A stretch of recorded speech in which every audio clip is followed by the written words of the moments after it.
Hi everyone, welcome to Tech Tuesday. My name is Levine, Cornerstone Tech Guru, and I am here to tell you how to improve your Google searches today. We're also going to be going through some general frequently asked questions on some of the previous topics we've covered as well. So you'll want to stay tuned after the presentation if you have any questions or just want any clarification on anything we've covered so far. That includes Excel, that includes Word, that includes Outlook, and we're actually also going to be covering the very bare bones basics of mail merge today. That was something that we were asked about quite frequently, but we didn't cover because we're going to be covering it in depth later. I'm just going to show people how to generally accomplish a mail merge here at the end. So, if you have any questions on Googling, FAQs, or anything else that you'd like to bring up throughout the presentation, please go ahead and pop it in that questions box. You just type it in where it says enter question for staff, and then I will get to it as we go through. There will be, I think, about 2 times where I pause for questions, so I will give you a heads up and let you know. Also, I would highly recommend checking out the Cornerstone Resource Center. It's got a fresh new face with its brand new document search feature. You can also find all those filled out marketing materials and white papers and more there as well. I'm going to go ahead and put a link to our resource center in the chat real quick, in case anyone is having some trouble finding it. You can also find recordings of these Tech Tuesday webinars there as well. If you just want to go over the recording. Also, we have the 2021 incentive program still going strong. The top qualifier will receive a $5,000 cash disbursement, as well as the top 20 qualifiers earning cash as explained on the slide up there. One lucky qualifier is still qualified to win the weekend getaway as well. All you got to do to register is go to www.crmstone.com/2021-incentive. I'm linking that in the chat as well. Brokers can qualify by earning points for a new to Cornerstone group and individual medical and ancillary coverage. A minimum of 2,000 points must be earned to be eligible for that cash reward of the weekend getaway. And it's the top 20 qualifiers who earn cash. Lastly, can't really go without mentioning COVID-19 epidemic. Carrier and legislative updates are available on our website. It looks like it's difficult to hear me right now. Unfortunately, there's not much that I can do with that. Judy, I would make sure your volume is turned up. And Beverly as well. I'm going to try and speak a little bit more clearly. Thank you for letting me know that, Bev. Unfortunately, there's not much more I can do. I don't have many other microphones around, unfortunately. But if you have any questions or you'd like me to repeat something, please put it in that chat box so that I can take a look at it and see what I can do. Anyway, today we're going to be covering Google searches. So let's go ahead and start by opening Google. As you can see, we're already at the Google homepage. I've already gotten there. But if you'd like to follow along, go ahead and type www.google.com into your search bars, and you can follow me as I search along as well. We are going to start by using the Google search engine right here. As you can see, it's already got some popular searches typed up when I click on the bar. But we are going to be going through a few alternatives today, as well. I just think it's better to learn these Boolean search parameters in Google because that's what most people are familiar with. Boolean searches apply to logical operators that get stuck on the searches to narrow down results. Just to repeat, Boolean operators are things that get applied to searches to narrow down search results. A good example of this would be if you add like Resource Center to Googling Cornerstone Broker Insurance Services Agency to pull up our Resource Center and things of the like. Just to type that out, that'd be like instead of typing Cornerstone, you type out Cornerstone and Resource Center.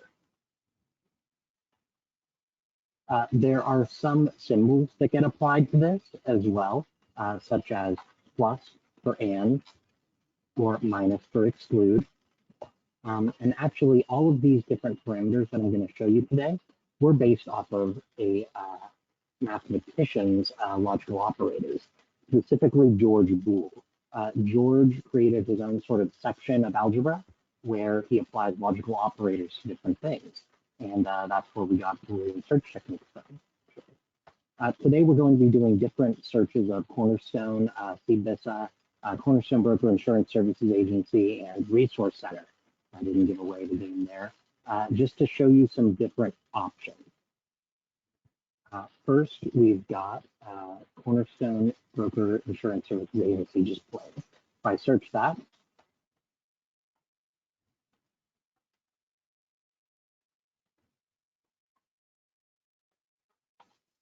and then hit enter, as you can see, it does bring up the Cornerstone Broker Insurance Services Agency homepage. It brings up our Resource Center as well, brings up Facebook, LinkedIn, BBB, and our website, and a little Google profile over here on the side right here. This is sort of the default search setting that most people end up using, and it's very basic. You just search for a name, hit enter, and you get different results. Here, if I type CBISA, you might be able to see a few of the other options that sometimes pop up. If I just search our acronym, we get Community Benefit Inventory for Social Accountability, Lion Software, and some other healthcare for Lions as well. Either way, not really what we're searching for. It's not the Cornerstone main site. Now, I could go out. All right, before we continue, I'm actually going to try plugging in a different mic. I do have one other option here. One moment.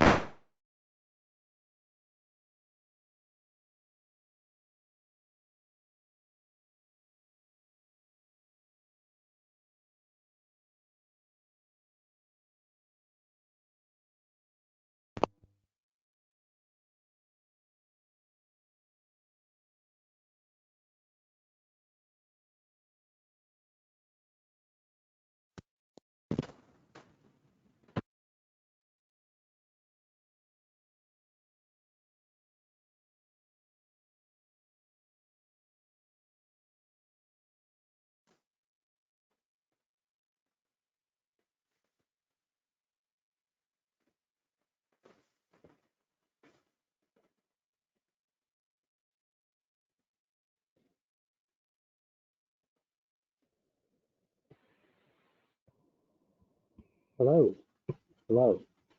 Can you hear me talking now? Still nothing, Beverly? Nothing at all? That's not great. Oh, you can hear me? Oh, worse. That's not great.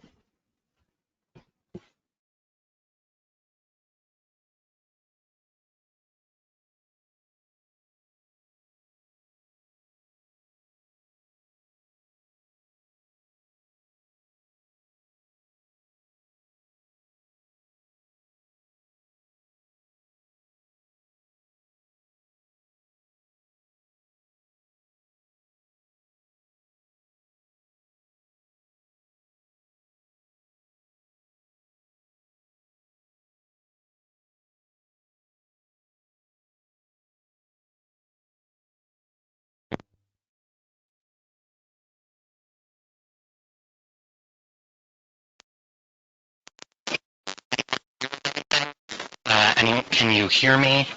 Yes, no, please let me know. Hello?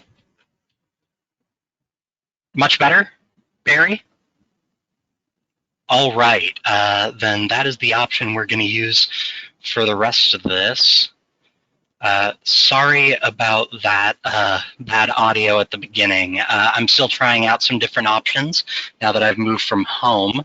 So we're going to try that and see if things stay for the rest of the session. Sorry to do this on the fly. Things were working when I did my test audio earlier, but apparently that is not coming through well over the headset for the rest of you. So just to sort of recap what we've already said in a less garbled tone, there are a lot of different types of searches you can do on Google, but what we're covering today are Boolean searches. Boolean searches are logical operators that get applied to different search results, and was invented by the mathematician George Boole as he was developing his Boolean algebra. Which is just a little bit of extra bonus background information. You didn't necessarily need to know that to do Boolean searches, but I think it helps give us some context. A lot of people use Google just by typing in what they're searching for, hitting enter, and oh, it's in the first few results that pop up. That's pretty common, and just as a good example, we're going to search Cornerstone.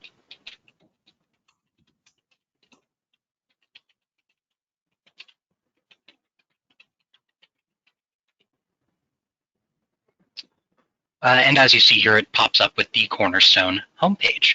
That would be right here. If I click on it, or if I clicked on this Resource Center link here, it would take me directly to our Cornerstone Broker Insurance Services Agency's homepage or Resource Center.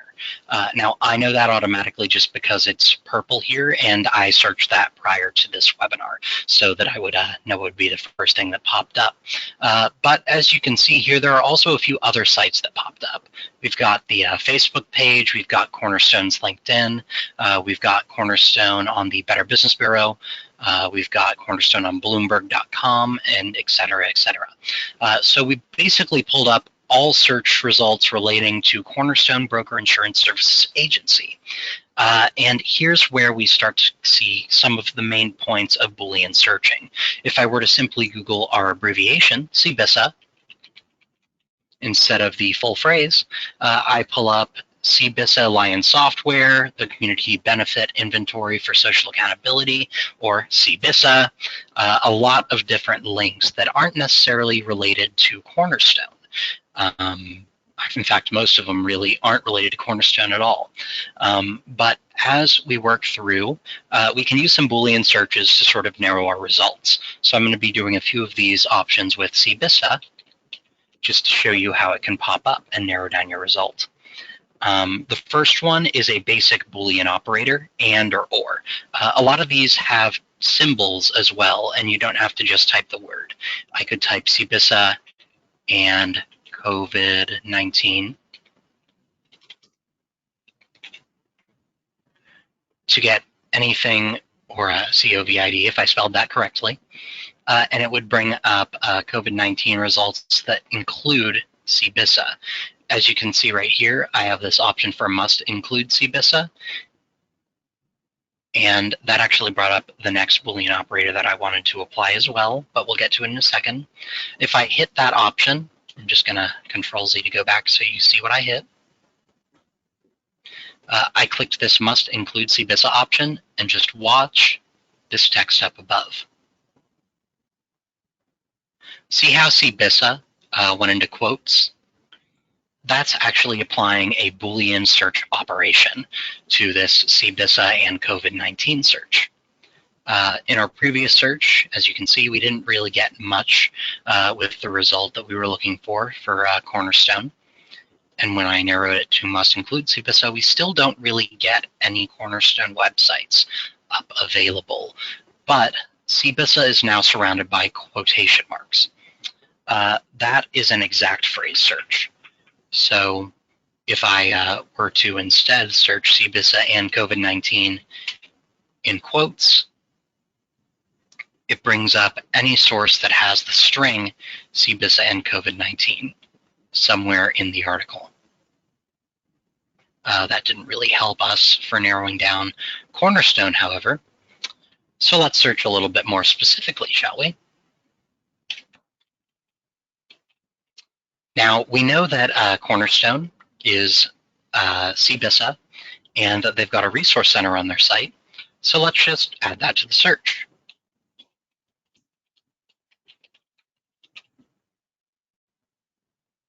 Now I'm getting anything that has CBISA and Resource Center in there as well.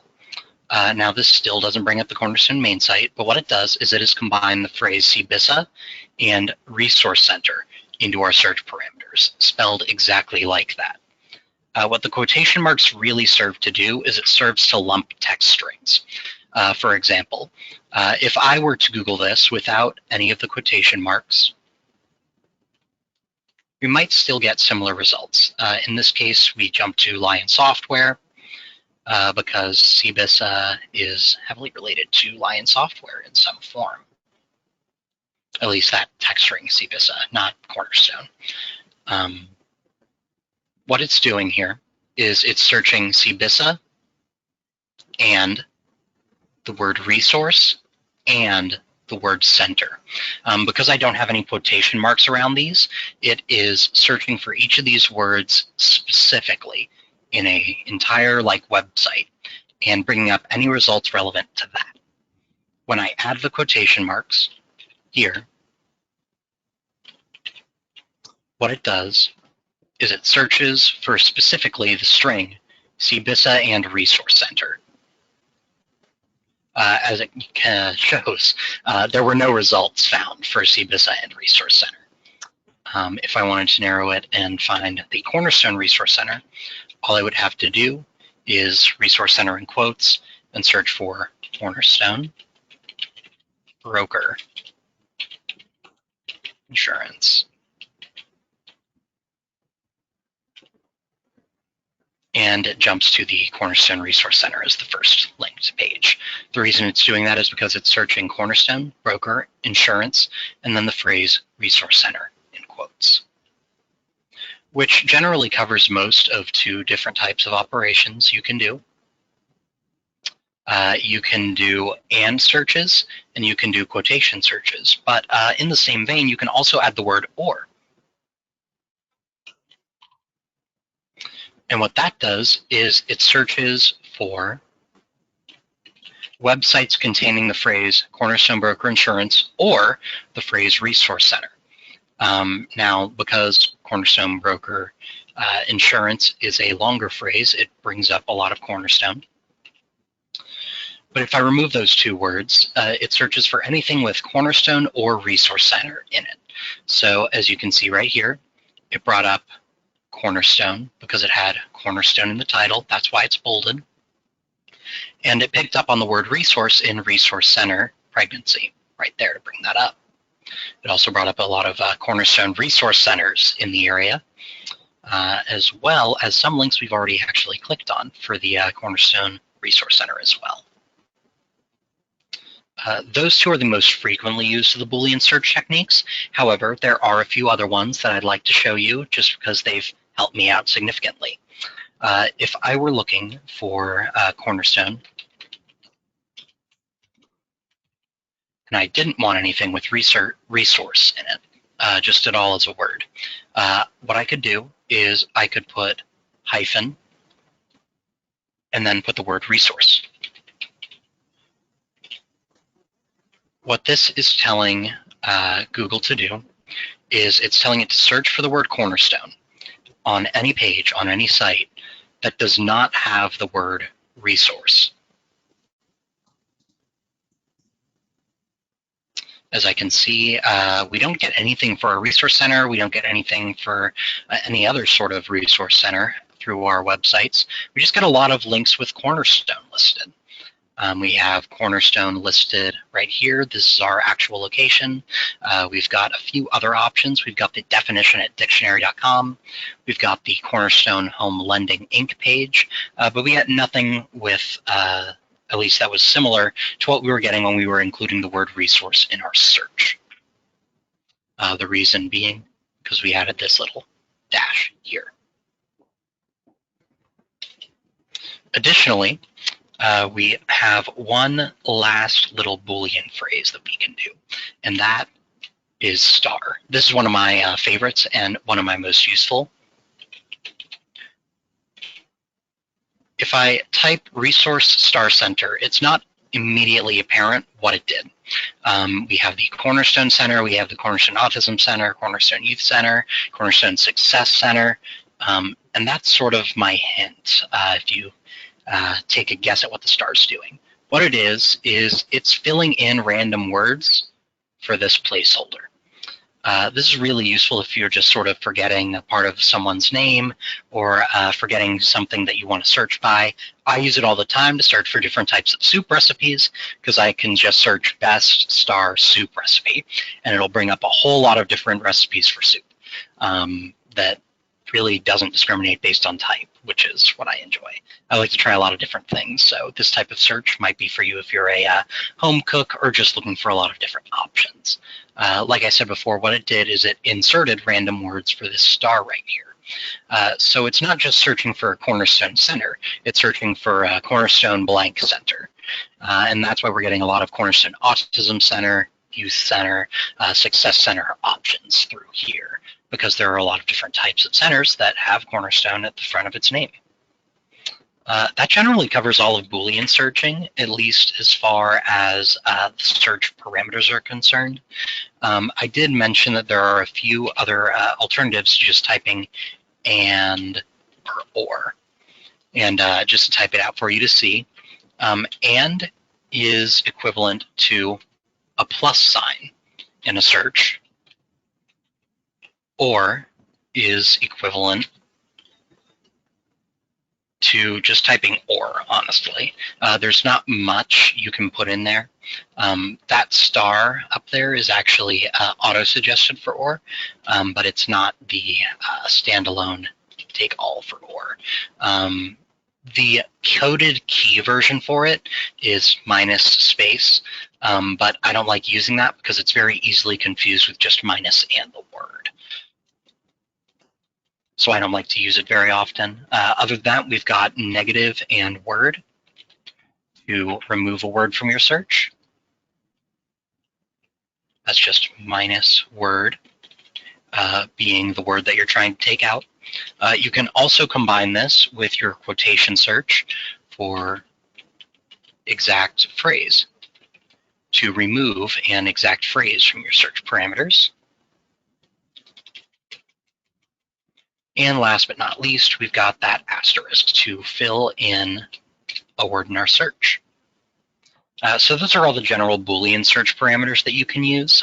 This works across most search engines. So even if you're not using Google, which I'm kind of split on personally, you can go ahead and use these functions to sort of narrow down results on a whole lot of different search sites.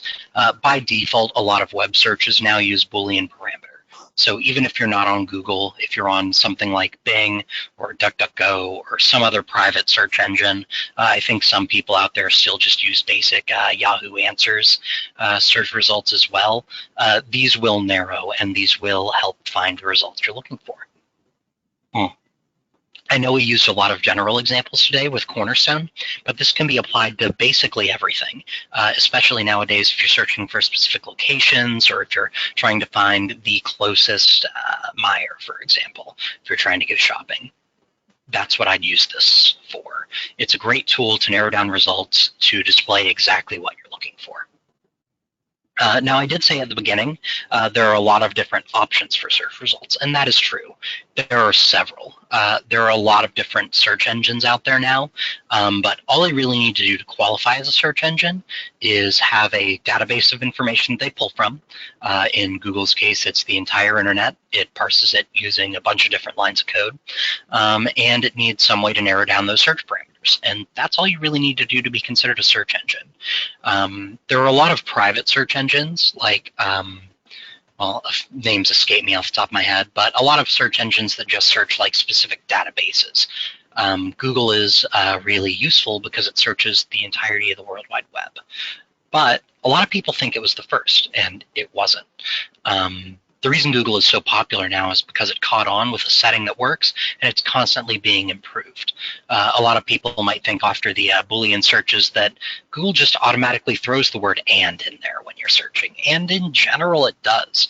That's because of the way that they have optimized Google search settings. However, I personally prefer to use a few alternatives, and the reason for that is just because of how Google is. Google as a company is a lot more than just a search engine now. That's sort of where it got its start.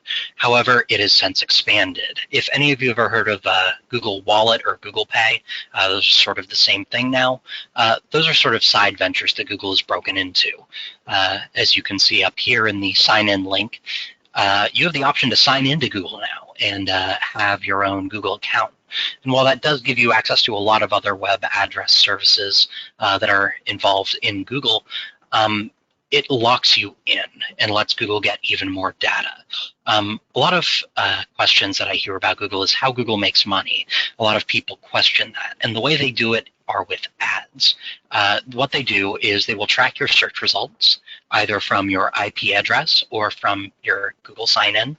And if you sign in, they get a lot more information on you.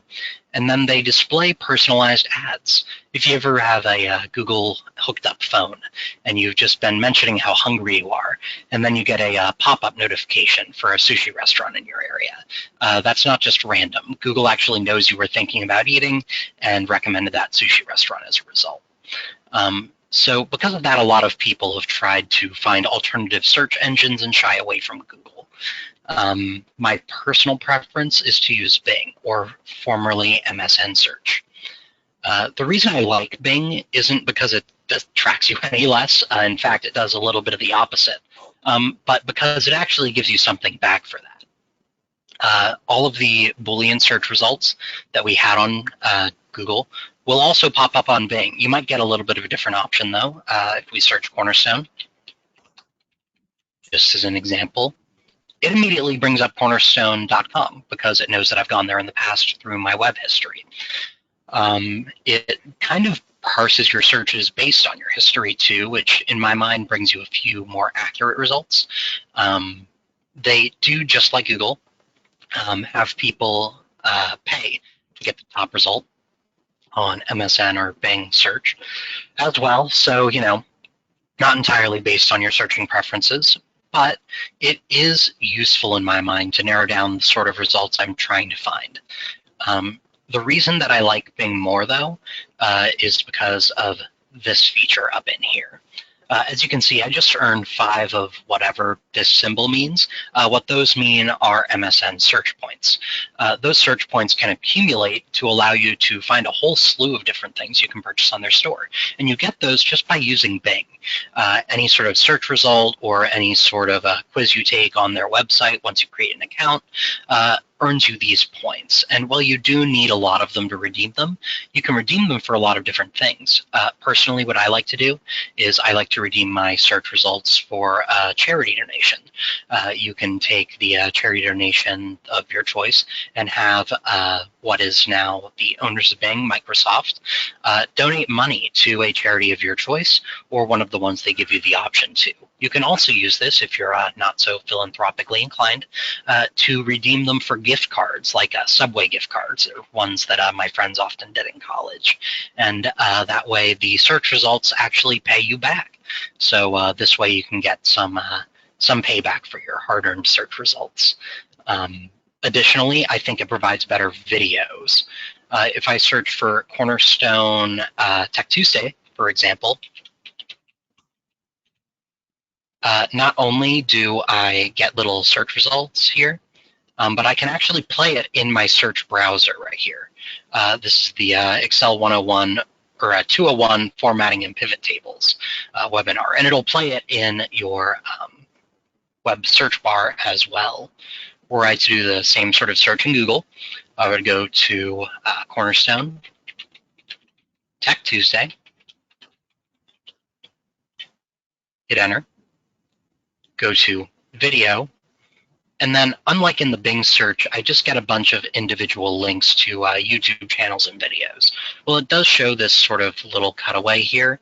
I will have to actually watch that on YouTube. I can't watch that using Bing.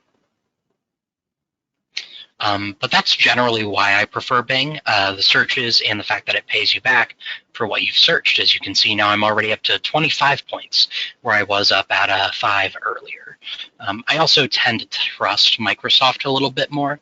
Yes, they're very large as far as the industry is concerned, but they're not very large as far as a search engine goes. things. I think if I looked at the last numbers, Google owned around 80% of the US market share, or close to it when I checked last year. And I don't think that's changed much going forward into 2020. So if you're looking for a smaller industry player and someone who has a little bit more customized, personalized results for you, as well as someone that has a better image and video search, Bing is what I'd recommend. They also do pay you back for your results. So if you sign in and create an account, you can accumulate those and redeem them for other rewards. The last search engine I was going to show you today was actually kind of unheard of until even a few years ago, and that was DuckDuckGo.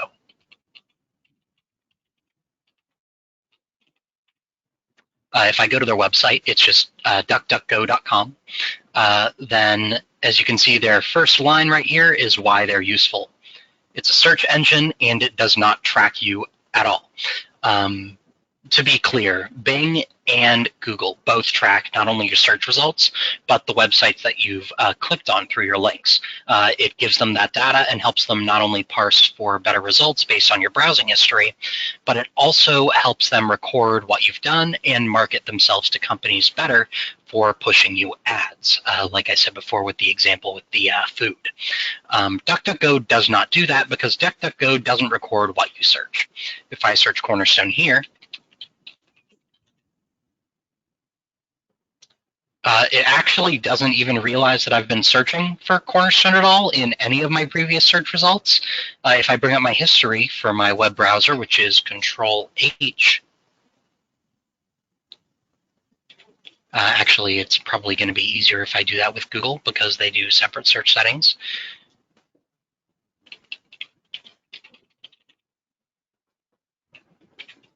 As you can see, I've got my browsing history over here as well. If I click on today, I've got a lot of the search results and the websites that I've just been to, including a spicy cherry brownie recipe, go-to webinar results, DuckDuckGo, obviously, which I just went to, those kinds of things. And as I was trying to pull up results before, Control-H, I do get my history now, but previously it was actually jumping to one of the options here in DuckDuckGo. And the reason being I didn't bring up my history before, and it didn't want to automatically push to my browser history. If I search through here, if I click on something like Cornerstone's main website, if I search Resource Center,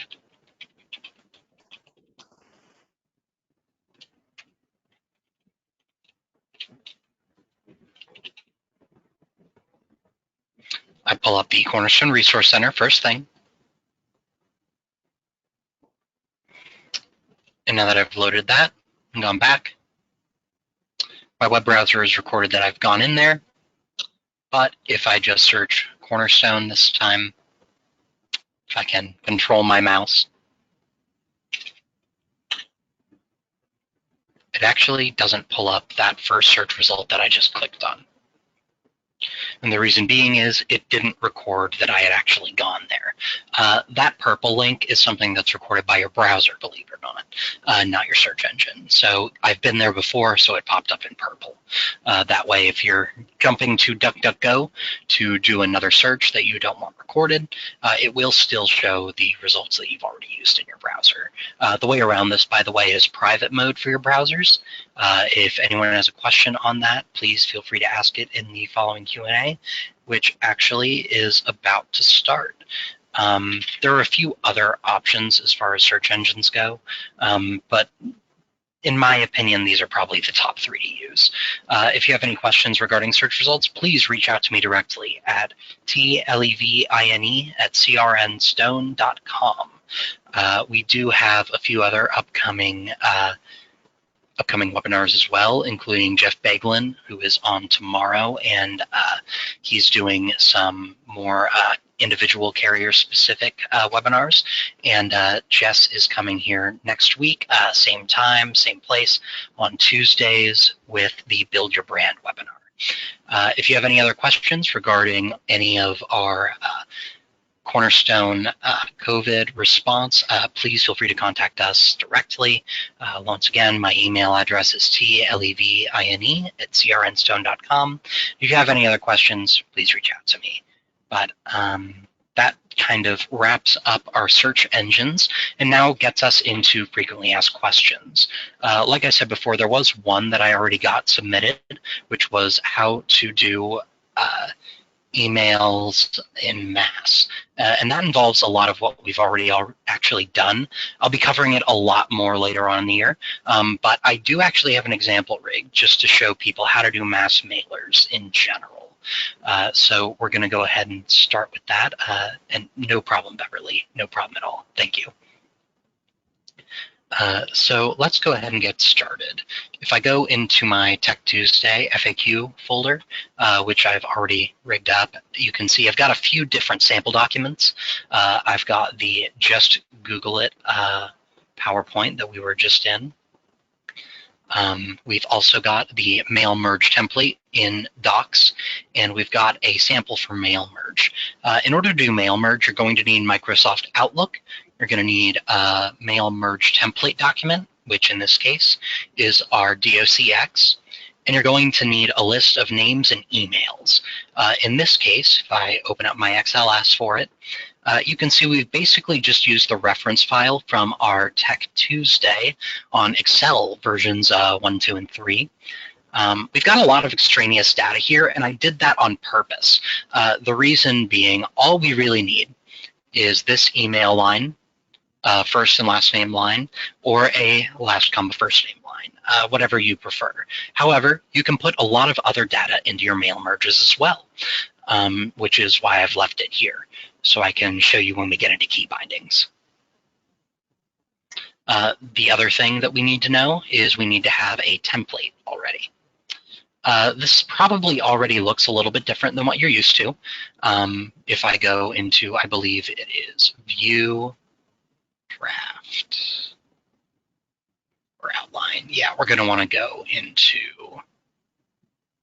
Draft, but you can change these options through. When you just type it, there's no real need to change any layouts because Microsoft will automatically detect that. But as you can see, I've got my signature here, I've got my disclaimer information, I've got thank you, a little brief notice here. Thank you for attending Tech Tuesday. If you have any questions, contact Tom directly at tlevine@crnstone.com. That is true for any question, by the way, regarding tech. And we've got our dear, and we've got nothing. If we're viewing this in our home section over here, we can see that this is already typed out. It doesn't matter if you're in full page view, individual page view, whatever you choose, because Microsoft will automatically detect what you're actually trying to type out in view later in this process. But if you're going to mail out emails, you're going to want to go to the Mailings tab. If I click on Mailings, as you can see, we've got several different options already. We've got Merge to PDF, which is already an option. We've also got the option to select recipients, start a mail merge, print out labels, or print out envelopes. As you can see here by the layout, I already started working on this in email, but in order to do that, all you need to do is hit Start Mail Merge, Email Messages. And that should automatically format your page to an email sort of format. One thing I will let you know when you go to send these, any sort of space tends to get doubled. I'm not 100% sure why that is on our system. I think it's because we're using an outdated version of Outlook, but just be aware it's something to take note of, and only single space between your separate paragraphs or lines. If you go into Select Recipients, it'll give you a few different options. You can select from your Outlook contacts if you're trying to do it that way. I don't recommend doing that because you'll have to click through all your contacts, make sure that none of them are selected that you don't want selected, and do things that way. I don't prefer clicking through things a lot of times, so I always just use an existing list. What that does is that allows you to select different options for what you want to use for your list. I'm going to go into my desktop for the Tech Tuesday FAQ folder. and select that Excel document that I already had prepared. And I'm going to click Open. When you click Open, it gives you a bunch of different options. And that is because I had 3 separate tabs available. I had reference file with a filter database, and a lookup data file with filter database. All of these options are available to me, but the base file that we're going to use this time is just that reference file. So I'm going to make sure that's selected in blue and hit OK. Now that should have opened up all of these other options through here that were grayed out. We've got the finish and merge option, which is now available. We've got the ability to auto check for errors. We've got matching fields, and this can get pretty confusing, and this is where people tend to get confused when they start this mail merge process. You might be able to get through to this part and then get very confused. So what I'm going to do first is I'm going to match fields. What this does is it tells Excel and Word what sort of columns correspond to what sort of things we're going to be putting in here to auto-populate.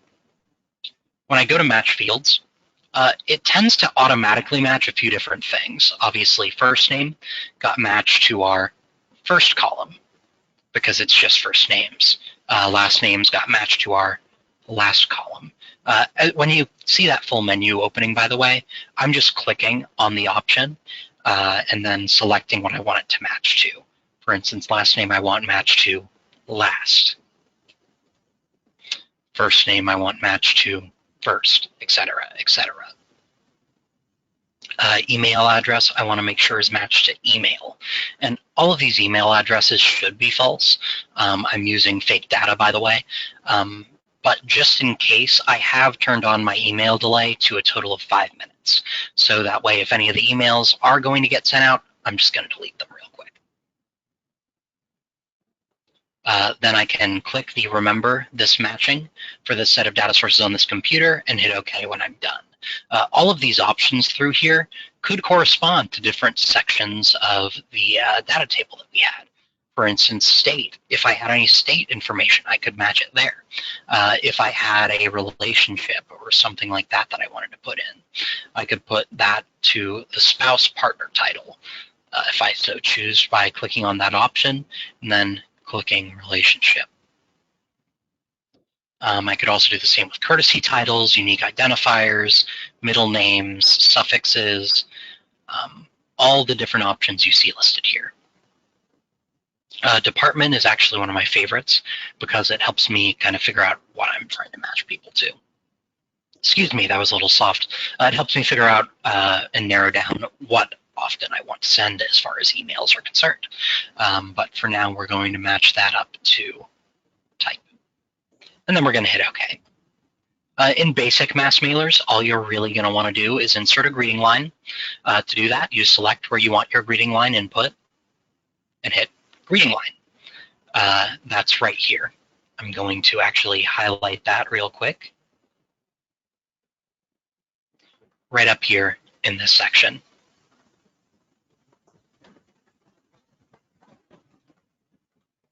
Anyway, when you click on that, and my cursor was right here, right next to dear, by the way, that's important as well, it gives you greeting line formatting options. You can put dear, you can put to, or you can put none in the greeting line. I'm going to put dear just to show you what it's doing actually, and then it'll give you an example for what it wants to print out. I just want last name available, so I'm going to put Mr. Randall, but there are other options as you look through. You've got a Josh instead of Joshua here. That's trying to tell you that it's going to use the nickname. Then it's got the full first name, full first names, family names as well at the end. Josh Randall, Joshua Randall Jr., just different sort of naming conventions that you can choose from. I'm going to leave it at Mr. Randall for now, and I'm going to separate it with a semicolon.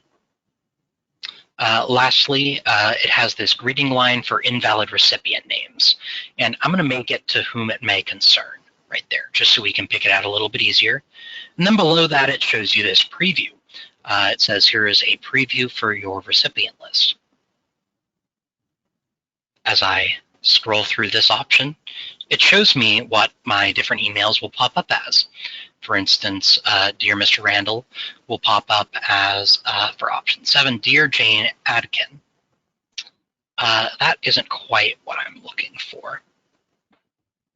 So we're going to click through here and try and find a different name option. And it's not popping up. Typically, when that happens, it's because my fields are mismatched. When I get into here and look through, it looks like certain things are not matched up quite properly as I'm scrolling through. Type is matched, first name is matched, last name is matched, spouse, partner, first name is not matched. So because that is not matched, I'm just going to go ahead and match it to first, remember, and hit OK.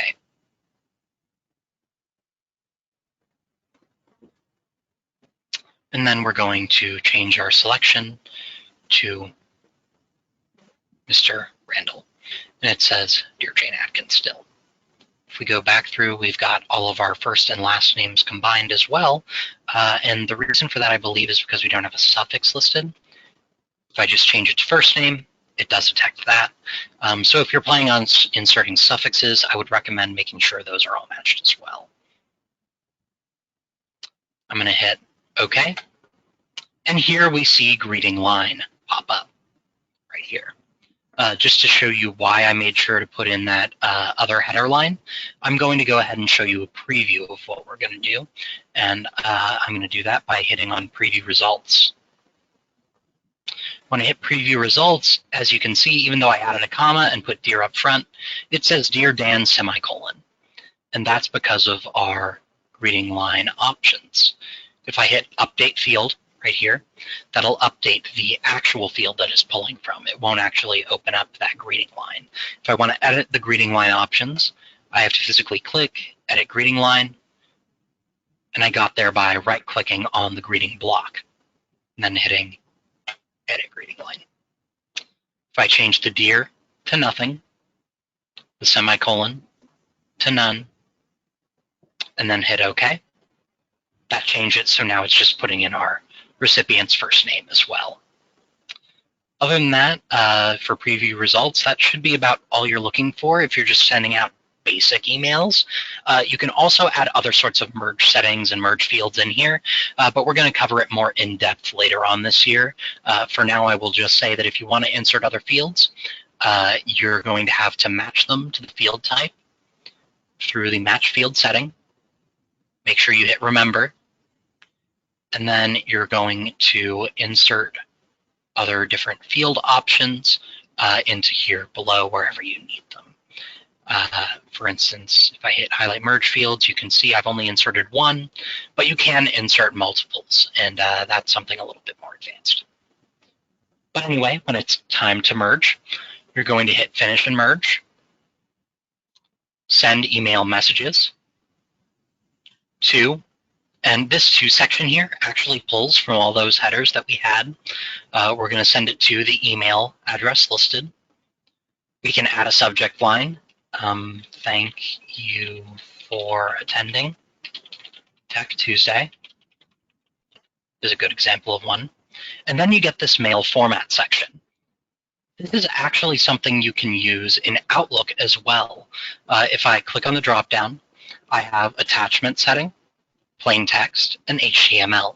HTML is the standard web version, and it allows you to put in images as well as text. Plain text means you'll only be sending text lines, and attachment is what you'll use if you want to send your greetings and all your emails as attachments. I would recommend just keeping it at HTML format. That's probably the easiest and the best way to do a mail merge.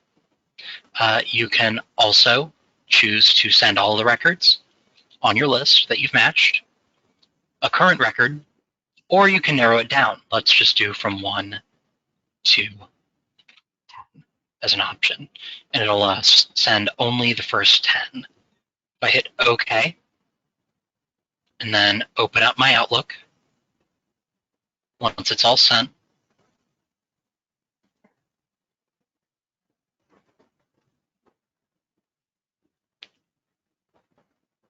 and then go to my outbox and let you take a look here. As you can see, I've got the first 10 emails queued to send. The way I delayed that, by the way, as you can see, it's reminding me we're doing Tech Tuesday today. But if you want to queue up your results like that as well, you would go to File, Manage Rules and Alerts. And my rule that I've got right here is specific to this computer, and it delays delivery by 4 minutes unless I send it to specific people. But that was the most frequently asked question as far as I had seen with regards to how Outlook, Excel, and Word can all work together to send mass mailers. If you have any other questions, please feel free to pop them up there in the questions box, and I'd be happy to answer them at this time.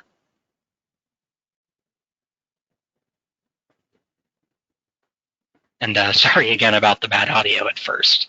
I did do a test beforehand and it didn't sound bad on my end, but that's possibly because it's all going through the internet. So I think we've got things worked out now and we shouldn't see any other issues working from home in the near future.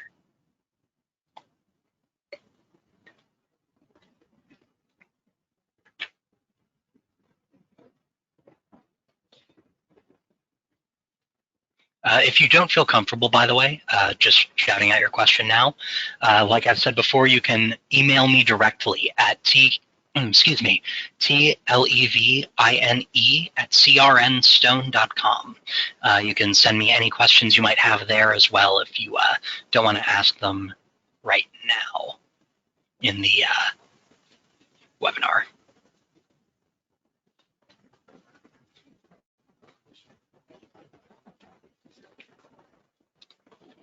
We do have a question, which is how to do a private search. So that actually makes me curious as to what you mean by private search. And no problem, Teresa. When you say private search, are you saying how to use like a web browser in incognito mode? Or are you trying to just do a search that won't get pinned to results? If you're looking to do a search that is just not pinned to results, what I would recommend doing is opening up Firefox and then using DuckDuckGo. DuckDuckGo will not store your search result. However, what Firefox will do, or what most other web browsers will do, is they will store the history that you were on that website, but not necessarily the exact results of what you were searching or what you searched in there. For instance, if I go to Control-H, on my search results from today, I do see search results for DuckDuckGo popping up. And that's because it's stored to the Firefox browser.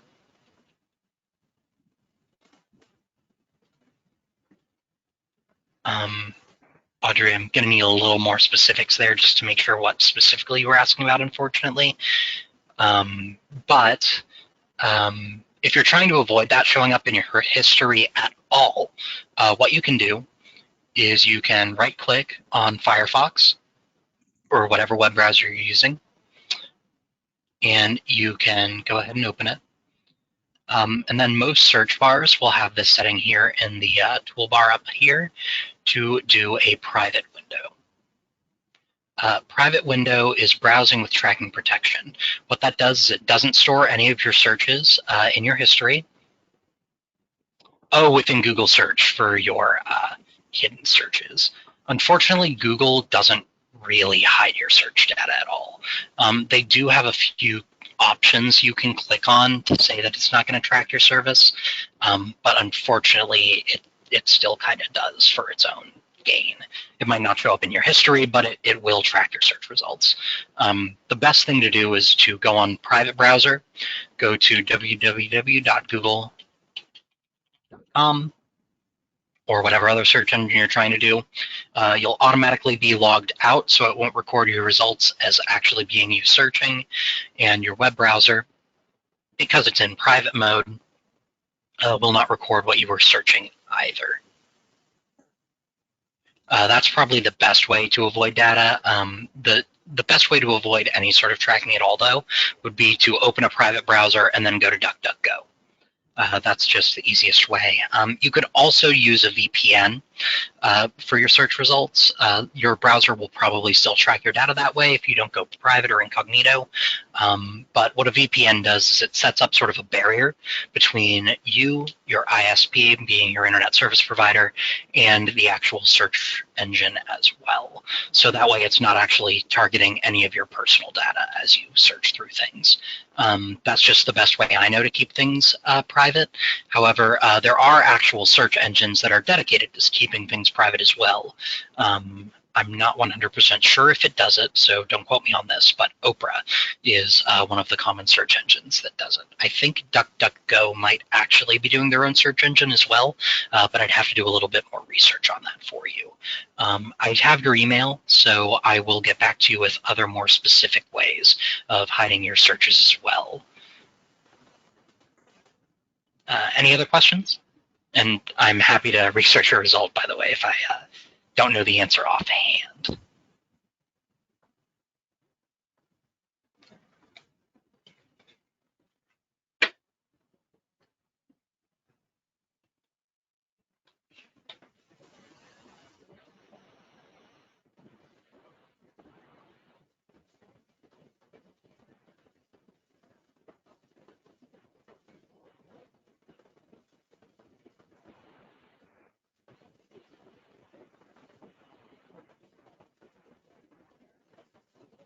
All right, I'm not seeing any other questions yet.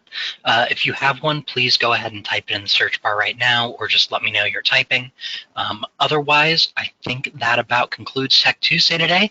Thank you all so much for attending. I hope you learned something, if not a little bit more how to be tech savvy. Any questions, like I said, email me directly at tlevine@crnstone.com. We also have all of these webinars recorded. If you go out to our resource center, that's www.crnstone.com/resource center.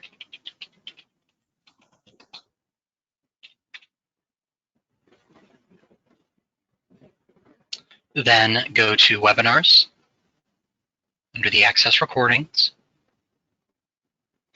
And you have all of our webinar series up here recorded.